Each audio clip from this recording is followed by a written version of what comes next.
안녕하세요. 사연 읽어주는 남녀입니다. 오늘 도와주셔서 감사드리며 그럼 오늘의 사연 바로 소개해드리겠습니다. 제 나이 올해로 환갑이 넘었네요. 얼마 전 자식들은 제 환갑을 축하한다며 고급 호텔에서 맛있는 음식과 선물을 준비해 주었습니다. 세상이 얼마나 기쁘고 감격스럽던지 이루 말로 다 표현하기도 힘든 가슴 벅참을 느꼈어요. 그도 그럴 것이 제가 너무나도 힘든 삶을 살아왔었기 때문에 다른 사람들이 느끼는 감정보다 더 북받쳤던 것 같습니다. 엄마, 그동안 정말 고생 많았어. 여자 혼자 몸으로 우리 키우느라 얼마나 고생을 했겠어. 내가 아이들을 돈 벌어서 자식들 먹여 살리다 보니 엄마가 혼자 우리를 키운 게 정말 대단하다는 생각이 드네. 맞아, 엄마. 우리 얼마 전에 삼촌한테 아빠랑 이모가 엄마한테 한지 다 들었어.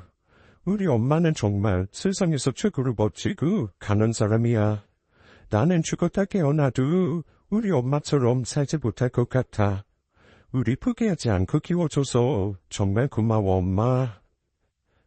딸의 눈물을 보니 저도 걷잡을 수 없는 눈물샘이 폭발했고 한참을 울고 나서야 감정이 절제가 되기 시작하더군요. 자식들이 하는 말은 단 하나도 틀리지가 않았습니다.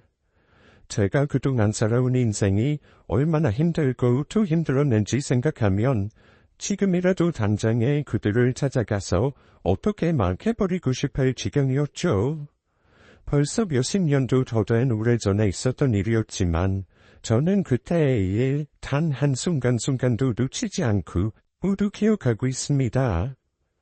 언니, 나 오늘 남자친구랑 헤어졌어. 나 건드리지 마, 언니. 아, 정말 열받아. 나쁜 놈. 잘했어. 세상에 남자가 뭐게 하나니? 솔직히 그렇게 괜찮은 애가 너 같은 애 하나로 만족하기는 힘들지 뭐. 언니, 무슨 말을 그렇게 해? 그건 완전 쓰레기 아니야? 야, 요즘 세상에 그게 뭐 대수니? 별의별 사람이 많더라. 그런 쓰레기 같은 놈신검도 쓰지 말고 앞으로 더 멋진 남자 만나서 잘 먹고 잘 살 궁리만 하면 되지 뭐. 2년 가까이 사귄 남자친구가 다른 여자를 좋아하게 되었다며 제게 헤어짐을 고백한 그날 제 언니는 별로 대수롭지 않게 여기며 제게 말하더군요. 그 당시 언니는 좋은 조건의 남자친구를 만나고 있었는데 아마도 저는 그런 남자를 만날 만한 자격이 되지 않는다고 생각했던 말투였습니다. 저 같은 사람한테 어울리지 않는 사람이었다는 식으로 말을 흘렸는데 그때 그 말이 얼마나 기분 나빴는지 몰라요. 그 당시 제가 사귄 남자 정말 괜찮은 사람이었어요. 키도 크고 얼굴도 잘생긴 데다가 국내 유명 기업에 다니고 있는 사람이라서 연봉도 꽤 높았죠. 서글서글한 성격에 뭐 하나 빠지지 않았었기에 저는 그 남자와 연애를 하며 주변 사람들에게 많이도 보여주었던 것 같습니다. 그 중에 저희 언니한테는 아주 자주 보여주었고 저희는 다 같이 만나 밥도 먹고 술도 마시며 재미있는 시간도 많이 보냈었어요. 제 언니는 제가 남자친구가 생겼다고 하면 꼭 그렇게 보여달라고 해요. 뭐 하는 사람인지 연봉은 얼마쯤 되는지도 궁금해했고 아무튼 언니는 제 주변인들에 대해 지나칠 정도로 관심도 많고 질투도 많은 그런 스타일의 사람이랍니다. 저는 그래서 여태까지 제가 자라면서 주변에 친하게 지내는 사람들은 모두 언니를 소개시켜 주었었어요. 그럼 언니가 누구는 괜찮다, 누구는 못났다 하는 말을 해주며 제 주변인들을 정리하기도 했었죠. 그랬기에 제 남자친구가 다른 여자를 좋아해서 제게 헤어짐을 말했을 때 언니가 화를 많이 낼 줄 알았습니다. 그런데 오히려 언니는 화를 내기보다는 빨리 다른 남자를 찾아서 만나라고 쿨하게 얘기를 했고 그런 언니의 행동이 저는 좀 이해가 가지 않았던 것 같아요. 저는 남친과의 연애가 끝나고 난 후 한동안은 방황도 했었습니다.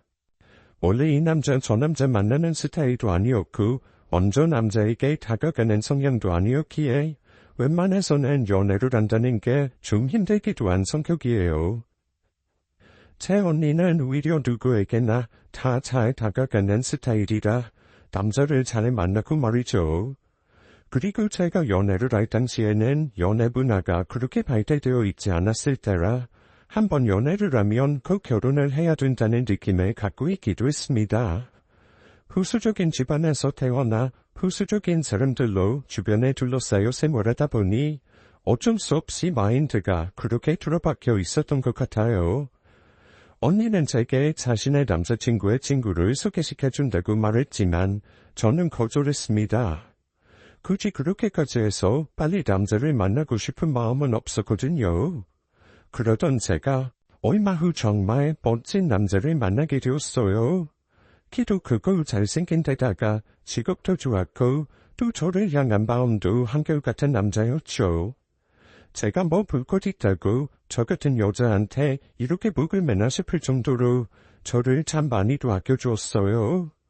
저는 그저 평범한 외모를 가진 소녀였고 집안 형편도 별로 좋지 않아 가방끈도 그리 길지 않았습니다. 하지만 저희 집 3남매 중에서 가장 툴툴했고 학교에서도 늘 반장을 하며 아이들을 이끌었어요. 똑부러진 성격에 친구들을 리드하고 도와주는 모습도 있었고 선생님에게도 늘 신뢰받는 그런 아이였던 것 같아요. 성적은 늘 상위권이었으며 교내에서 열리는 글짓기도 항상 제가 최우수상을 받았었습니다. 아마 그때 저희 집안이 조금만 더 괜찮았어도 제가 뭔가 대단하게 되었을 것이라고 남동생은 지금도 가끔 우스갯소리를 하곤 하죠. 우연한 기회에 남편을 처음 만나 저는 정말 첫눈에 반했었습니다. 여태껏 만났던 몇 명의 남자들과는 다르게 이렇게 따뜻하고 멋진 남자는 처음이었거든요. 더군다나 제가 물컵을 엎어서 실수를 했는데 얼마나 자선하게 대처를 해주던지 그때 저는 속으로 생각했답니다. 세상 따뜻한 이런 사람과 결혼을 하면 적어도 평생 따뜻함을 느끼며 살 수 있겠다고 말이죠. 제가 그 당시에 고깃집에서 일을 하고 있었어요. 회사를 다니면서도 주말이면 고깃집에서 알바를 해서 남동생 학비를 도와주던 시절이었죠. 손님이 너무 많고 유명한 식당이라 주말에는 줄을 서서 먹을 정도였는데 솔직히 여자의 몸으로 하기 힘든 일이 많았답니다. 허둥지둥 바쁘게 서빙을 하면서 물컵을 손님에게 쏟았는데 그게 바로 제 남편이었던 것이죠. 어머나 손님 괜찮으세요? 죄송해요. 제가 변상해드릴게요. 얼른 겉옷 벗으세요. 정말 죄송합니다. 죄송해요. 아니에요 괜찮습니다. 저기 저 말고 아가씨 옷에 더 많이 묻은 것 같아요. 얼른 앞치마 먼저 갈아입으시고. 아니에요. 저는 괜찮아요. 정말 괜찮습니다. 죄송해요 정말. 자요. 이 손수건으로 손이랑 여기 옷 먼저 닦으세요. 제 옷은 마침 세탁소에 가져다 주려던 참이니까 신경 쓰지 않으셔도 돼요. 너무 바빠서 정신이 하나도 없으실 것 같아요. 따뜻한 그 남자의 말에 저는 정말 너무나도 기분이 좋았어요. 굳이 괜찮다고 하는데도 손수건까지 주셔서 제 손과 티셔츠 부분에 묻은 물을 닦아내었고 그 마음에 음료수도 한 병 서비스로 가져다 드렸습니다.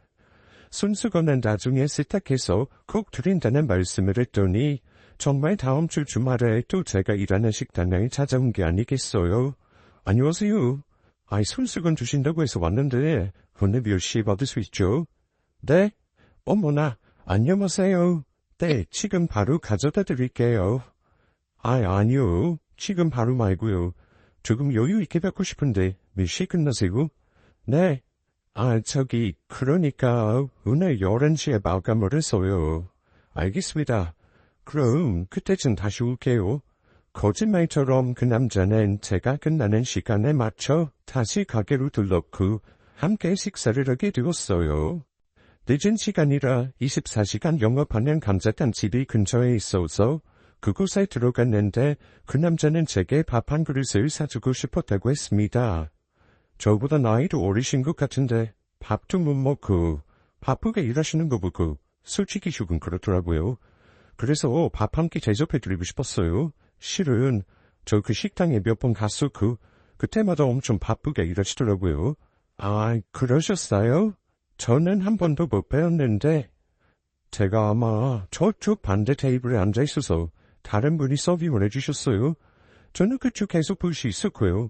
저번에 테이블 늦게 치운다고 어떤 아저씨가 만보라고 하시는 것도 봤는데, 못 도와드려 죄송하네요. 어머나, 아니에요. 별 말씀을요. 제가 너무나 감사하죠. 제가 뭐라고 이렇게 식사까지 챙겨주시고. 아무튼 너무 감사해요. 정말 감사합니다. 그 남자의 따뜻한 마음에 저는 딱 반해버리고 말았습니다. 물컵을 쏟은 실수를 한 날에도 첫눈에 반했었는데 이렇게 늦은 시간 밥까지 챙겨주는 모습에 아주 홀딱 빠져버리고 말았죠. 그리고 그 후로도 몇 번 더 저희 가게에 찾아왔고 저희 둘은 자연스럽게 연락처를 주고받으며 연락을 하고 지냈습니다. 점점 알게 되는 그 남자의 모습은 제가 생각한 것 이상이었고 직업도 외모도 모든 것이 다 훌륭했어요. 처음에는 그 남자와 연락을 하고 지낸다는 것만으로도 행복했습니다. 저보다 더 나은 조건에 있는 사람이었기에 사귄다거나 그런 건 꿈에도 생각하지 못했고 그저 하루하루 설레임으로 그 사람과의 연락을 주고받았어요. 제 얼굴에 좋은 게 티가 났는지 언니가 제게 물었습니다. 너 뭐 좋은 일 있어? 뭔 일인데 그래? 같이 좋자. 아주 얼굴에 웃음꽃이 활짝 피었네. 아이 뭐 그냥. 아 뭔데 그래? 남자냐? 남자 생긴 거야? 이번엔 어떤 놈인데 그래? 뭐하는 놈인데? 아이 몰라. 아직 사귀고 그런 건 아니고 썸 타는 정도라고나 할까? 그냥 뭐 그래. 나보다 훨씬 좋은 조건에 얼굴도 잘생겨서 다가가기가 감히 부담스러운 그런 남자야. 와, 넌 몸복이 그렇게 많냐? 학교 다닐 때도 선생님들한테 그렇게 예쁨 받고 그러더니만. 솔직히 내가 너보다 얼굴도 예쁘고 키도 큰데 왜 나보다 맨날 잘난 남자만 꼬이는 거야? 기분 나빠. 언니, 왜 그렇게 말을 해? 언니의 질투는 아무튼 알아줘야 한다니까. 이 욕심쟁이야. 언니 당신도 재밌고 능력 좋잖아. 그러면서 뭔 질투야 질투는?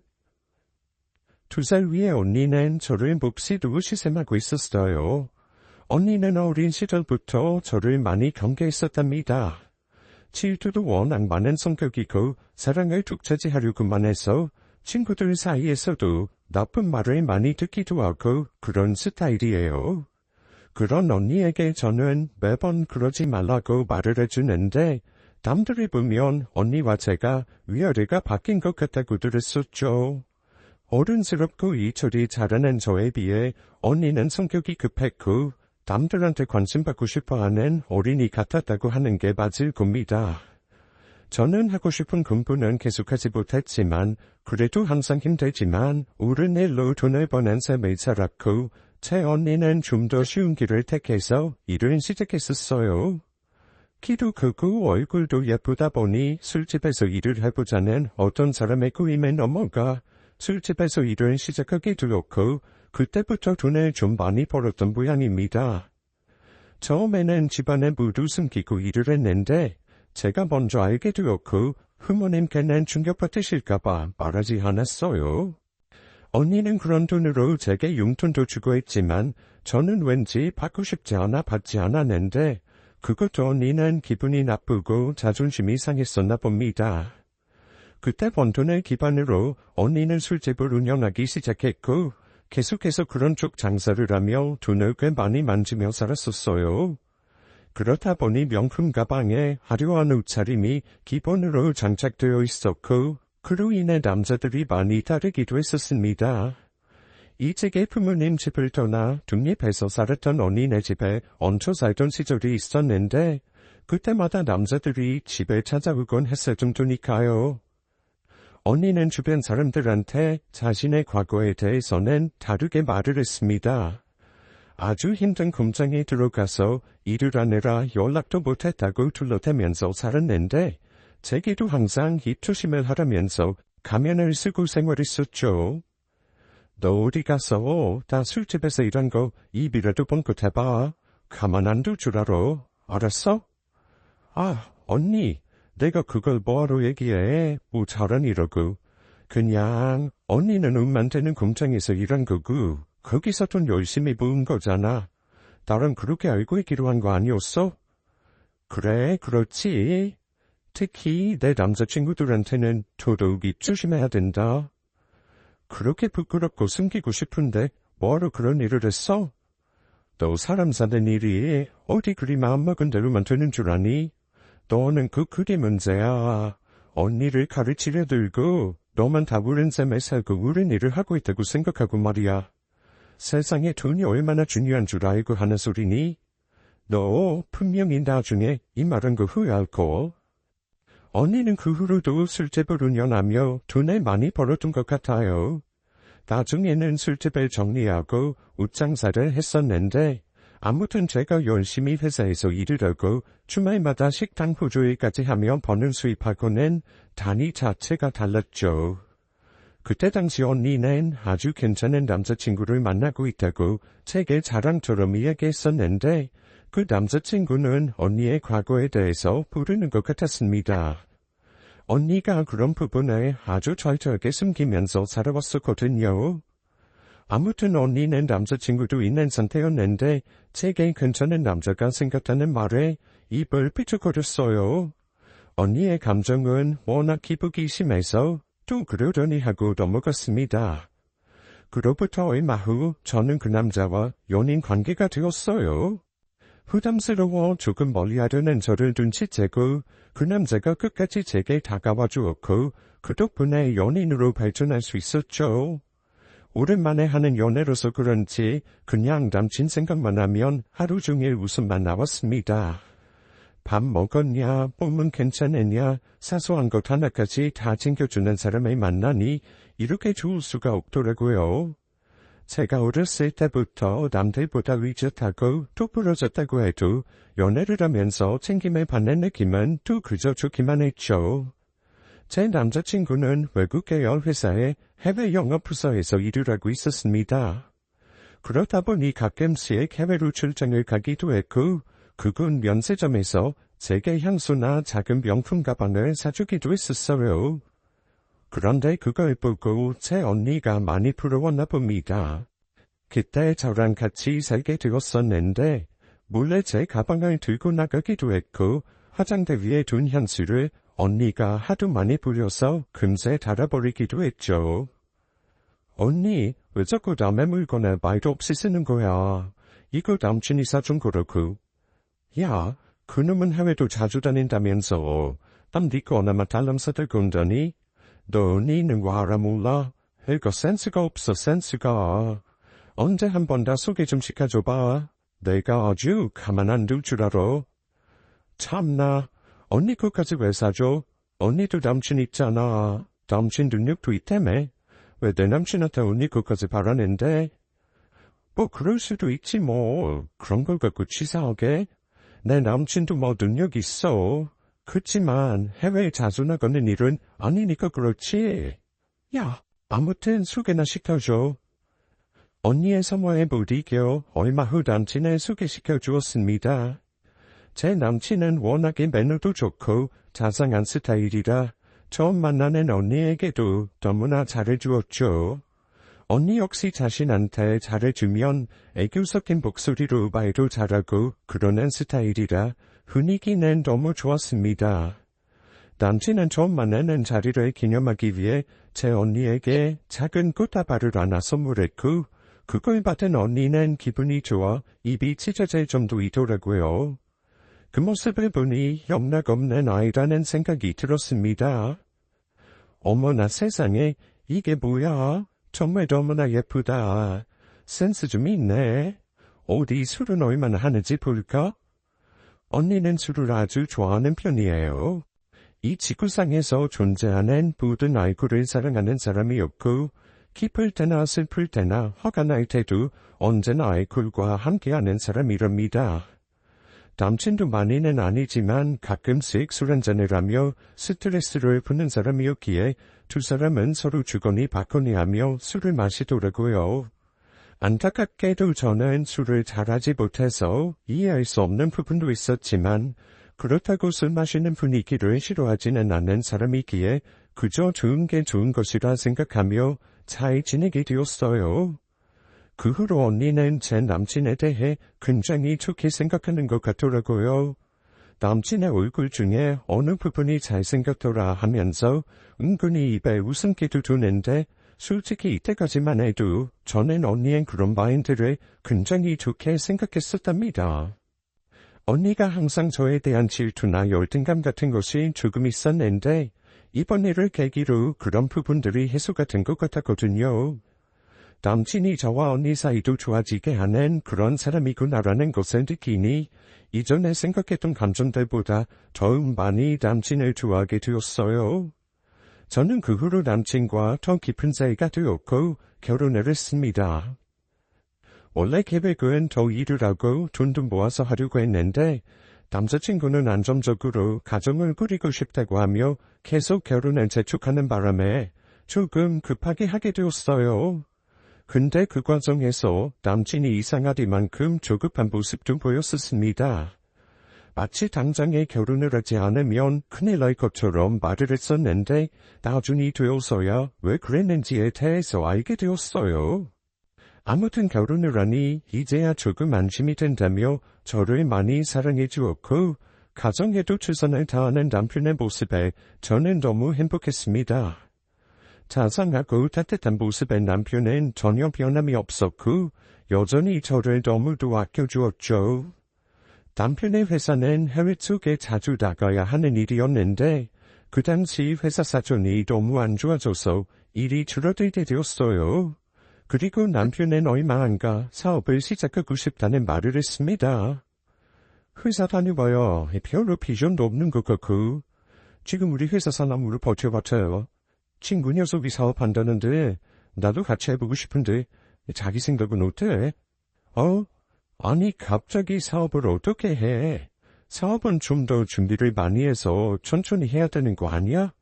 준비한다고 다 잘 되는 것도 아니고 아직 우리 젊으니까 뭐라도 도전해보는 건 좋을 것 같아. 나 준비도 줘봐. 남편은 그 후로 바로 회사를 나왔고 사업을 준비하기 시작했습니다.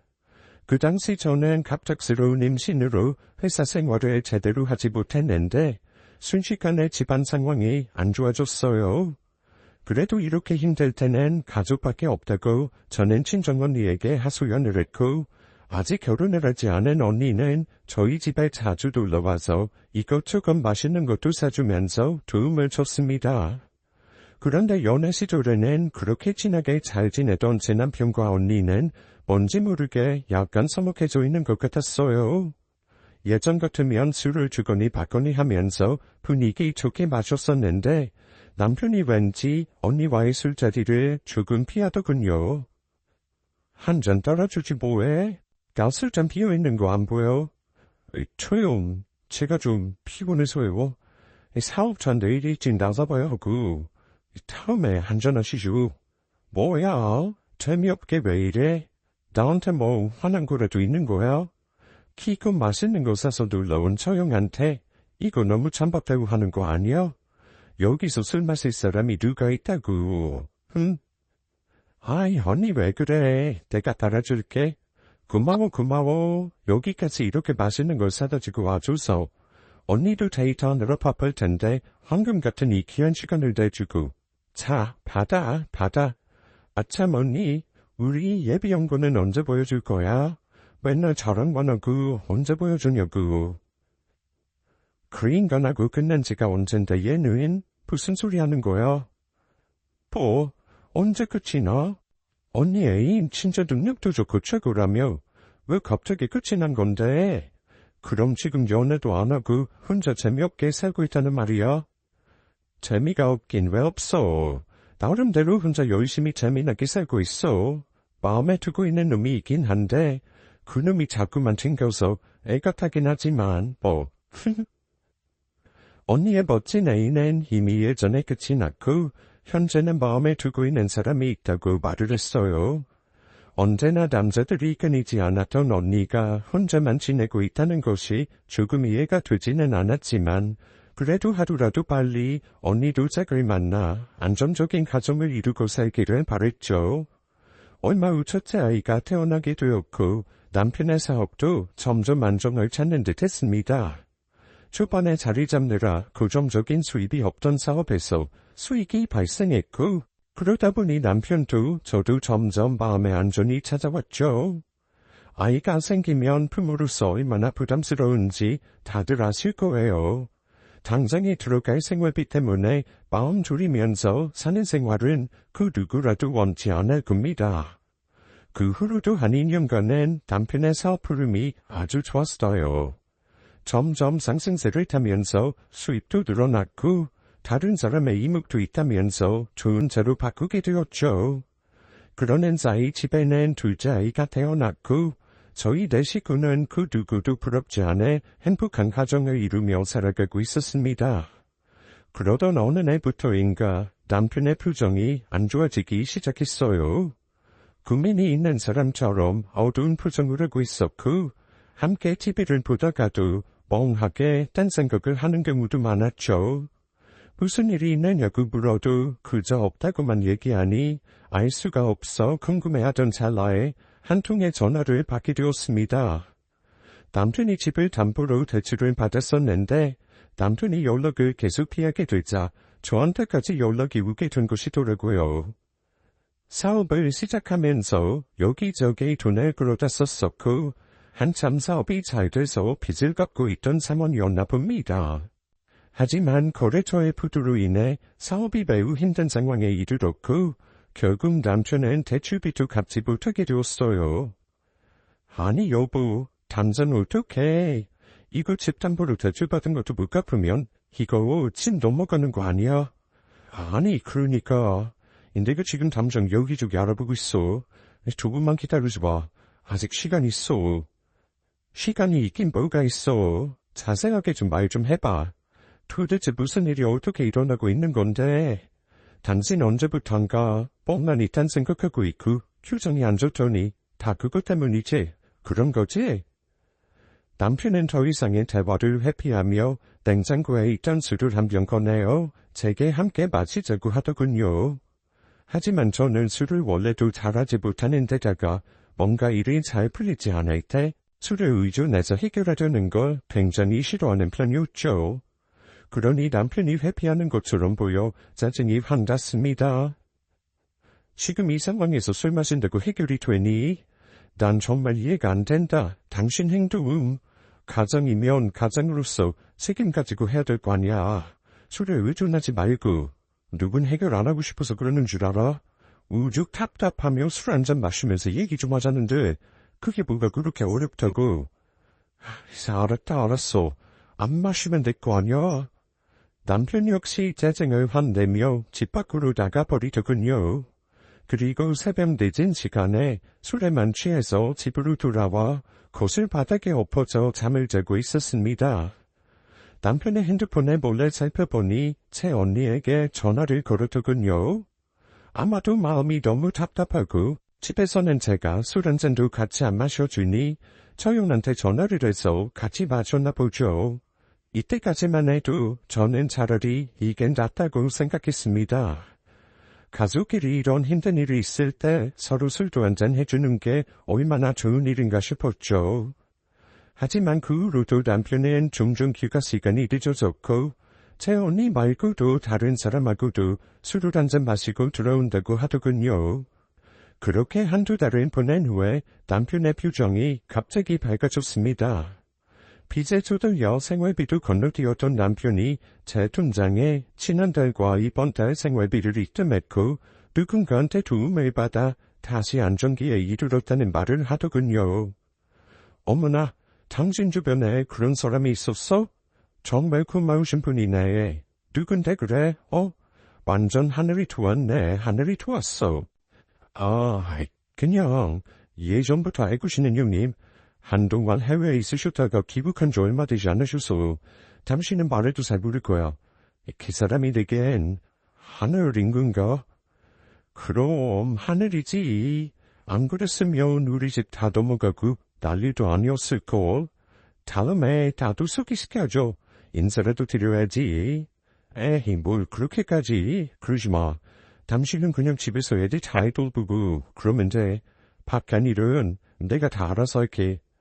그렇게 남편의 사업은 다시 안정이 찾아왔고 그로 인해 고정적인 수입도 늘어났으며 저도 아이들을 키우며 나름대로 여유 있는 삶을 살 수가 있었어요. 남편은 사업이 잘 되면 될수록 만나는 사람이 많아지고 일도 많아져서 집에는 신경을 많이 쓰지 못했지만 그래도 저는 남들도 다 이렇게 사는 거니까 이게 맞는 것이라며 믿으며 바보같이 살아갔습니다. 아이들은 무럭무럭 자라주었고 큰아이가 7살, 둘째 아이가 5살이 되던 해에 갑자기 제게는 정신병력 같은 일이 벌어지고 말았어요. 아이들을 시댁에 잠시 맡기고 오랜만에 교회로 데이트를 하자고 하던 남편의 차를 타고 달아나섰는데 갑자기 남편이 어떤 정신병원으로 들어가는 게 아니겠어요. 표정도 뭔가 이상하고 분위기가 심상치 않아 남편에게 말을 걸었는데 대답도 없이 그 안쪽으로 계속 차를 이동해서 주차까지 해버렸죠. 여보, 뭐야? 여긴 왜 온 거야? 우리 오늘 데이트한다며. 여기 누가 아는 사람 이번에 있어? 여보, 당신 지금 제정신 아닌 거 알고 있지? 여기서 당분간 입원해서 치료 좀 받아야겠어. 뭐라고? 나? 너가 여기에 입원을 한다고? 너가 왜? 너가 도대체 왜? 왜이긴? 정신이 멀쩡하지 않으니까 그렇지. 내 말들 왜? 그게 당신한테 좋을 거야. 미친 건 내가 아니라 당신이나 해. 도대체 이게 뭐야? 당신 왜 그래? 우리 애들은 어쩌고. 순간 저희 차량 앞에 기다리고 있던 건전한 남자들이 보였고 남편은 차에서 내리며 저를 데리고 가라고 손짓을 했습니다. 저는 최대한 안 간다고 소리를 지르며 버텼고 그 건전한 남자들은 제 팔짱을 끼어 거의 들다시피 해서 저를 데리고 건물 안으로 들어갔어요. 이거다. 이거 안 나? 당신 뭐야? 미쳤어? 야, 당장 내려놔. 아이고, 우리 집사람이 요즘 조금 심해졌어요. 잘 좀 부탁해요, 선생님. 말도 안 되는 얘기를 하며 저를 아이들과 갈라놓고 정신병원에 입원까지 시킨 남편이 저는 죽도록 미웠습니다. 도무지 이해가 되지 않는 이 상황에 절망하고 또 절망했죠. 그 당시는 워낙 오래전이라 가족들의 돈이만 있으면 정신병원에 입원을 시킬 수가 있는 시스템이었는데 나중에 저는 언니와 남편이 그 동의서에 사인을 해서 저를 입원시켰다는 것을 알 수가 있었어요. 미친 건 제가 아니라 남편인데 정신병원에 갇혀있는 제 모습에 하루에도 12번씩 나쁜 생각도 했습니다. 하지만 그럴 때마다 아이들의 얼굴이 떠올랐어요. 해맑게 웃으며 저를 기다리고 있을 아이들을 생각하면 제가 그 무슨 수를 써서라도 여기서 버텨서 나가야만 한다고 생각했죠. 그곳에서의 생활은 시간이 얼마나 지나가는지 오늘이 며칠인지도 정확히 모르는 삶이었습니다. 그저 주는 대로 먹고 멍하니 가만히 있다가 주는 약에 먹다가 몰래 버리기도 하고 그러면서 지냈던 것 같아요. 얼마나 흘렀을까 친정언니가 병원에 찾아와서 저를 보며 딱하다는 표정을 짓고 있었습니다. 아니 어쩌다 내 동생이 이렇게까지 됐어. 애 키우면서 사는 게 그렇게 힘들었어? 왜 그렇게 박서방을 힘들게 해? 약 잘 먹고 있는 거지? 언니 말 좀 해줘. 나 이거 아니잖아. 이거 정말 아니잖아. 너가 왜 여기 있어? 멀쩡한 데가 왜? 우리 의사 선생님한테 말해서 약을 좀 더 센 거 주라고 해야겠다. 그렇게 똘똘하고 인기 많던 내 동생이 어쩌다 이꼴이 됐나 모르겠네. 언니 왜 그래? 언니까지 도대체 왜 그러는 거야? 우리 애들 어딨어? 언니 알잖아. 나 아닌 거 알잖아. 이러지 마, 나 도와줘. 여기서 당장 나가게 해줘, 언니. 언니는 저를 보며 싸늘하게 돌아섰고 의사 선생님한테 가서 저를 잘 부탁한다고까지 했다고 하더군요. 정말 죽을 만큼 힘들고 또 힘들었던 삶 속에서 어떻게 버텼는지 신기할 따름입니다. 만약 지금 같았다면 저는 단 하루도 버티지 못했을 텐데 말이죠. 얼마쯤 시간이 지나 남동생이 병원에 찾아왔습니다. 남동생은 언니보다 저와 각별한 사이였고 제가 일찍이 회사에 다니며 학비까지 대주며 살았던 사이였어요. 제 모습을 본 남동생은 말도 안 된다며 눈물을 흘렸고 저는 그런 남동생에게 이런저런 이야기들을 해줬습니다. 제 남편 그리고 친정언니가 저를 정신병원에 입원시켰고 아무래도 뭔가가 있는 것 같다고 말이죠. 그나마 제 말에 귀 기울여주는 건 제 남동생뿐이었어요. 저기 누나한테 작은 녹음기 같은 거 하나 구해줄 수 있어? 분명히 뭔가 있어. 그렇지 않고서야 멀쩡하게 집에서 애들이랑 지내던 나를 이렇게 할 수가 없잖아. 제발 더 많은 내 말 믿어줘야 돼. 알았어 누나. 내가 녹음기 구해볼게. 최대한 빨리 구해서 사줄 테니까 조금만 기다려줘. 남동생은 그 후로 바로 녹음기 하나를 구해주었고 저는 그때부터 마음을 가라앉히려고 노력했어요. 특히 남편에 대한 증오와 분노가 폭발하기 일보 직전이었는데 이런 마음 상태로는 도저히 아무것도 할 수가 없었으니까 말이죠. 의사 선생님과의 면담 시간에도 최대한 흥분하지 않고 차분하게 제 의사를 전달하며 이야기를 나누었고 순간순간 모든 이야기들을 기억했습니다. 언니와 남편이 병원에 찾아와 의사 선생님께 제 상태를 이야기하고 철저하게 관리해달라고 하던 것도 알게 되었어요. 저는 그 후로 남편이 저를 찾아올 때마다 남편을 슬슬 구슬렸습니다. 더 이상 화를 내고 욕을 해도 남편의 입에서는 진실이 나오지 않았으니까 말이죠. 여보, 생각해보니까 내가 당신한테 너무 무심했었나 봐. 그래서 당신이 많이 서운했구나. 뭔 소리 하는 거야 지금. 당신 진짜 머리 어떻게 된 거야? 아니, 내가 여기서 하루 종일 생각을 잘해보니까 내가 여기에 들어올 이유가 그것밖에 없더라고. 당신한테 서운하게 해서 당신 화나서 그런 거잖아. 그치? 야, 이 바보야. 네가 나한테 무심한 걸 내가 얼마나 좋아했는지 알아? 아이고 이 바보. 정신병원에 들어가더니 진짜 없던 정신병도 생겼나 보래. 내가 하늘이 원해서 이렇게 한 거라고 이 바보 멍충아. 남편은 은근슬쩍 떠보낸 제 말에 제가 정신병이 없다는 걸 암시했고 저는 그걸 고스란히 녹음해두었습니다.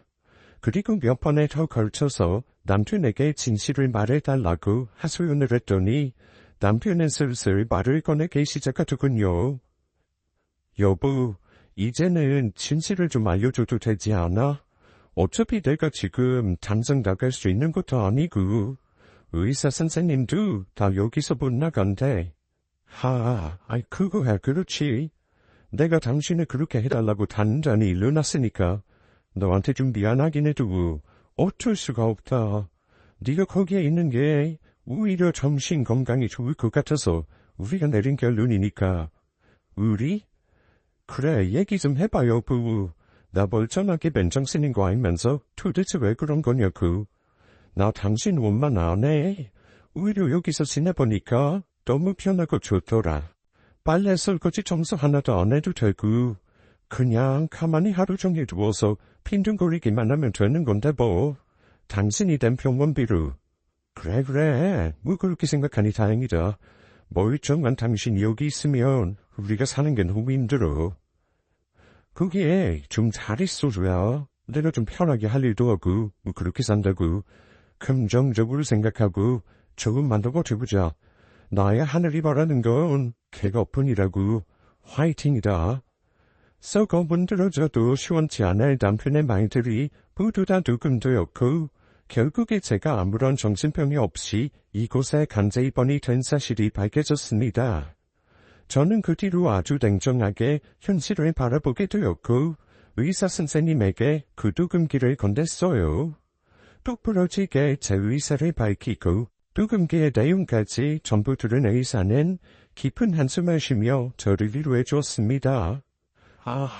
아무래도 이 두 개 가족들의 동의서가 있어야 입원이 가능한 시스템이라 그동안 참 많이들 힘드셨겠어요. 그러게요. 제가 전생에 무슨 큰 죄를 지었다고 이런 일을 겪게 되는지 모르겠네요. 밖에서 제 남편에게 무슨 일이 일어나고 있는지는 모르겠지만 이제부터 나가서 서서히 알아봐야겠어요. 저기 의사 선생님께 부탁하고 싶은 말씀이 있는데. 네, 말씀하세요. 잠잠이라도 태어나실 수 있게 퇴원수속 처리해드리겠습니다. 제가 혹시 밖으로 나가서 의사 선생님께 도움을 요청할 일이 생길 수도 있을 것 같아요.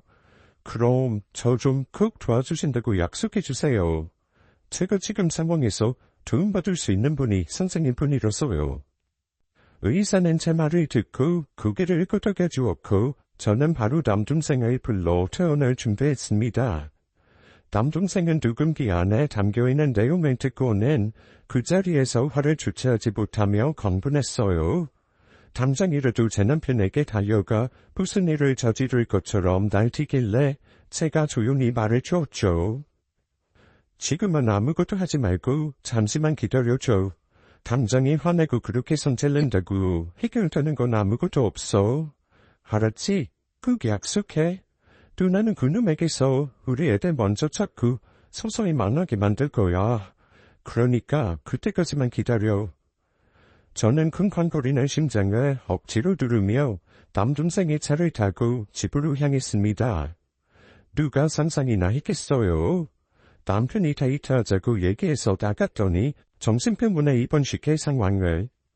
집으로 가는 내내 정신병원에 입원시켰던 그날 그 길이 너무 정확하게 기억이 나 한참이나 힘들었었네요. 일단 남동생에게 밖에서만 잠시 있으라는 이야기를 하고 저 혼자 집으로 올라갔습니다. 너무 보고 싶어 미치겠을 아이들이 저를 반겨줄 것이라는 생각을 하면서요. 그런데 집으로 들어가 보니 아이들은 온데간데 없고 집안에서 술 냄새와 음식 냄새 그리고 TV 소리가 크게 들렸습니다. 안방문이 활짝 열려 있었고 침대에 누군가 있는 것 같은 느낌이 들었죠. 서서히 그쪽으로 발걸음을 옮기니 남편과 어떤 여자가 침대에 얼굴을 파묻고 수레처럼 잠이 들어있더군요. 어떤 년인지 제 잠옷까지 걸쳐 입고 자고 있는 꼬라지가 기가 막혔죠. 그를 보아하니 밤새도록 집안에서 술 파티를 벌이고 침대에 자빠져 자고 있는 모양새였습니다. 너무 화가 나서 저는 그대로 화장실로 가서 경기물을 떠가지고 두 사람 얼굴 쪽으로 확 뿌려버렸어요. 이런 미친 것에 두 아이들, 야, 뭐야? 아이, 네가 여기 왜? 야, 이 도라이야. 네 자식들은 어쩌고 이 꼬라지를 하고 있어? 너 내 손에 죽어볼래? 이년은 누구야? 근소란의 얼굴을 파묻고 있던 여자가 고개를 드는데 순간 저는 그 자리에서 털썩 주저앉고 말았어요. 소금만 걸친 내 남편 옆에 누운 여자가 바로 제 언니였던 것입니다. 언니는 저를 보고 하들짝 놀라더니 이내 정신을 차리고 가운을 걸치고 말하더군요. 아이고 제주도 좋아. 어렸을 때부터 아주 그렇게 똑똑한 척을 해대더니 용기도 나왔네. 언니, 아니 어떻게 언니가 어떻게 이런 짓을 할 수가 있어? 다른 사람도 아니고 어떻게 언니가 나한테. 너는 항상 내가 미친 듯이 노력해서 갖는 것보다 더 좋은 걸 갖고 있더라고. 나보다 못생기고 돈도 잘 못 버는데 그거 참 이상하지? 근데 그거 알아? 네 남친들 나한테 안 넘어온 놈들이 없었어. 단 한 명도. 지금 네 남편도 봐봐. 내 옆에서 뭐하고 있는지. 우리 이민 가서 살 거야. 이제 이 남자 내 거라고. 너무나도 뻔뻔하게 나오는 언니의 말에 저는 정막을 끊지 못했습니다. 그리고 그 순간 어린 시절부터 언니와 저 사이에 있던 몇 가지의 일들이 주마등처럼 스쳐 지나갔죠. 제가 괜찮은 물건을 갖게 되면 언제나 언니는 저보다 더 좋은 걸 사달라고 졸랐습니다. 부모님께는 항상 그래서 언니가 저보다 더 예쁘고 좋은 옷을 입게 되었고 학용품부터 시작해서 모든 것들이 다 그랬어요. 생각해보니 고등학교 때도 저를 좋아해주던 둘째 남자친구가 있었는데 어느 순간 그 친구가 제 언니와 단둘이 동네를 돌아다니며 사귀게 되었다는 것을 알게 되었죠. 그런데 그것도 다 제 언니가 저를 질투해서 한 행동이라는 걸 알게 되었습니다. 저희 여보, 생각보다 너무 빨리 갑자기 나와서 내가 좀 당황하긴 했는데, 우리 이민 가서 살 거야. 당신 병원에서 나오면 이혼하고 다 정리하고, 이 사람이랑 살려고 계획 세워놨어. 그러게, 내가 사업 잘 안 되고 힘들 때, 당신이 돈 좀 보태주면 좀 좋아? 처음 덕분에 내가 살았어. 당신이 그랬잖아. 하늘이라고. 뭐? 하늘? 그럼 그때 그 도와준 사람이, 하늘이라는 사람이 언니인 거야? 언니는 술집으로 돈 벌어서 내 남편 꼬시는데 다 쓴 거구나. 인생 참 복같이 산다. 왜 자신의 인생을 안 살고 내가 가진 곳에만 질투를 하는 거야? 그렇게 살면 행복하니? 나 너무 행복해. 네가 만난 잘난 남자, 결국은 다 나한테 넘어오게 돼 있다니까.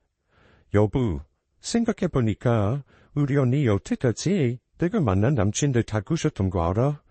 나도 설마 했는데 지금 언니 얘기 들으니까 확실해졌네. 확실해졌어.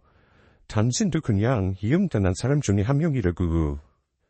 순간 남편의 얼굴은 점점 굳어가는 것 같았어요. 언니와 남편이 서로의 얼굴을 잠시 살펴보며 제 눈치를 보더니 그래도 자신들은 서로 사랑하는 사이이며 곧 이민을 가서 살 것이라는 이야기를 하더군요.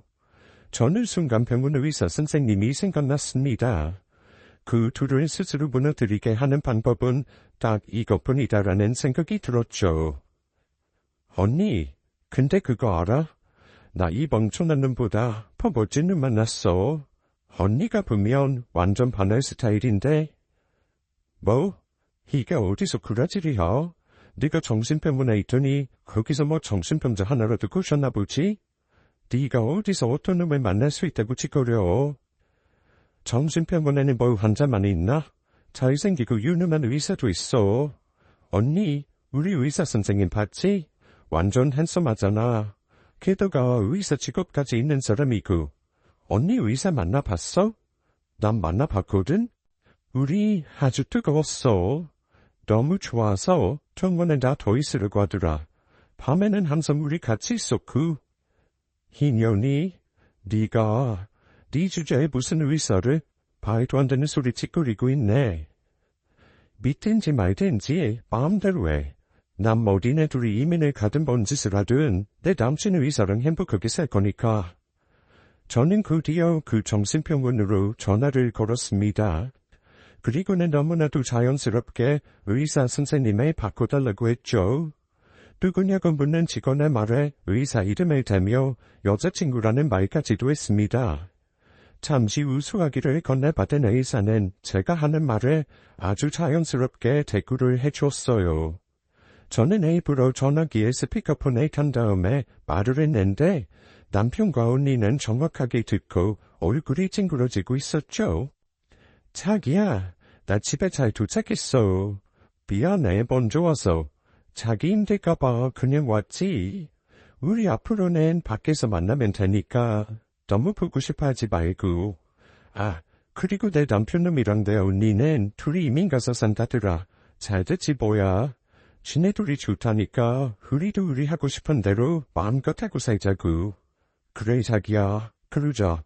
나 자기 퇴근시켜주기 싫었던 거 알지? 당장 보고 싶다. 내일 찾아갈게.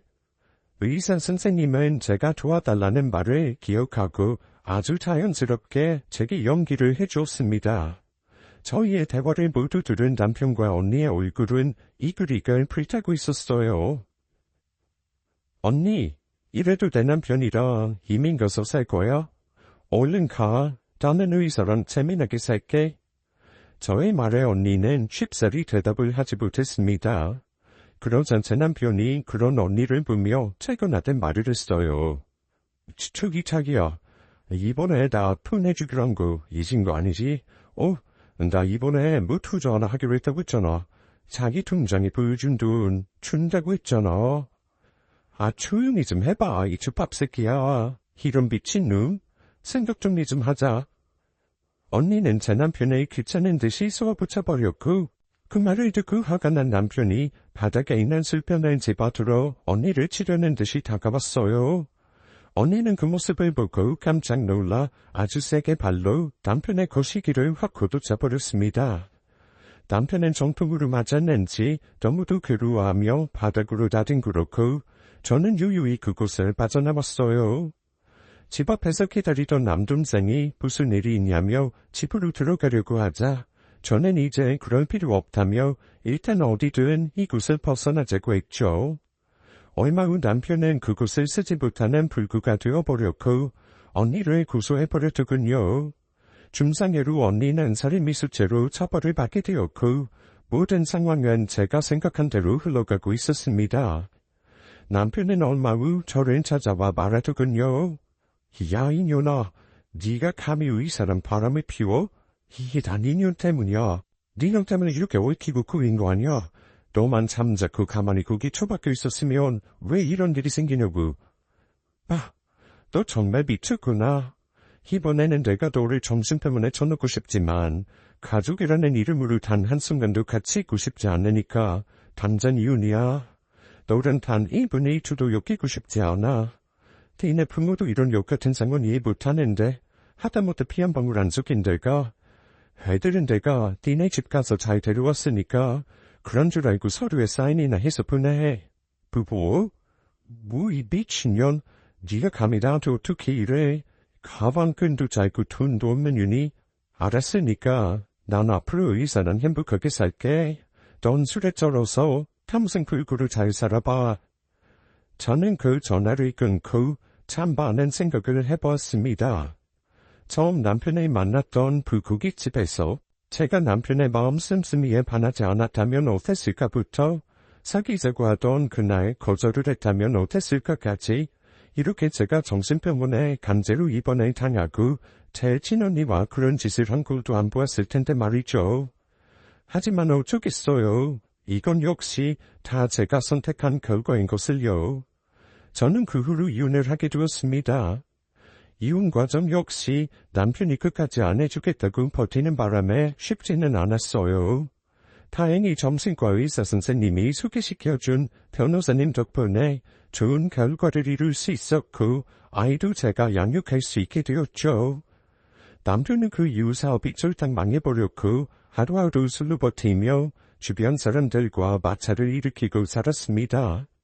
시부모님과도 매번 싸우고 집 근처 슈퍼주인과도 폭행으로 얽히고 지나가던 행인들도 기분 나쁘게 쳐다봤다며 주먹질하고 그랬었나 봐요. 시어머니가 전화가 와서 제발 한 번만 좀 도와달라고 하면서 이런저런 사정을 말씀하시는데 솔직히 시부모님이 불쌍하기도 했습니다. 하지만 제가 이렇게까지 당한 이상 그 사람을 뭘 도와주겠어요? 다 자업자득이죠. 미야, 저기 말이다. 네가 좀 다시 애비 좀 데리고 가서 같이 있어주면 안 되겠냐? 애들 키우면서 예전처럼 살다 보면 애비도 정신 차리겠지. 안 그러냐? 솔직히 너도 니네 언니 때문에 우리한테 할 말 없는 건 마찬가지 아니냐? 네 어머님, 저 할 말 없어요. 저희 언니 이사는 건 맞고요. 죄값 치르고 있고요. 근데 박수는 혼자 치나요? 손뼉이 맞아줘야 소리가 난다고요. 거기에 저를 강제로 정신병원에 입원까지 시켰는데 이제 와서 볼까 어째요? 어머님도 이기적이시네요. 다시는 저한테 그런 말씀하지 마세요. 아셨어요? 오히려 양육비 한 푼도 못 받고 애들 키우는 저한테 양육비나 보내세요. 어머나 애미야, 또 정말 애가 어쩜 그리 매정하니? 사람이 그러면 못 쓴다고. 이 천벌 받으련. 저는 끝까지 듣지 않고 시어머니의 전화를 끊어버렸어요. 결국 하다 포기한 시부모님은 남편을 정신병원에 입원시키고 말았습니다. 알코올 중독도 워낙 심했고 폭력적으로 변해서 여기저기 사고만 일으키고 다니니 차라리 병원에 입원시키는 것이 건강에 좋다고 생각하셨나 봐요. 남편이 제게 그랬듯 본인도 똑같은 일을 당했으니 아마 그곳에서 엄청나게 많은 생각을 했으리라 생각됩니다. 저는 그 후로부터 홀로 되어 아이들을 양육했어요.